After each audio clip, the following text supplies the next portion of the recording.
Hey friends, Miss Hendry here. I'm going to review the first few letters on our slide. So the first letter is the letter A. The letter A says, ah! Remember our story. We have the apple and you bite into the apple and there's a worm in it. What are you going to say? You're going to say, ah!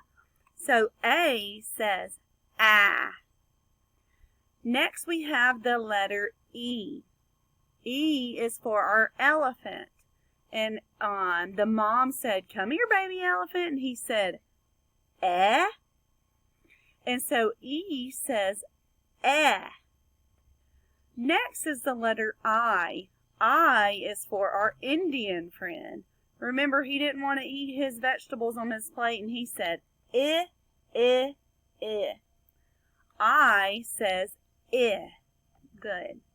The letter O is for our ostrich. Our ostrich friend. Remember, he had a sore throat, and the doctors told him to say, ah. O says, ah. Very good. See you guys later. Bye.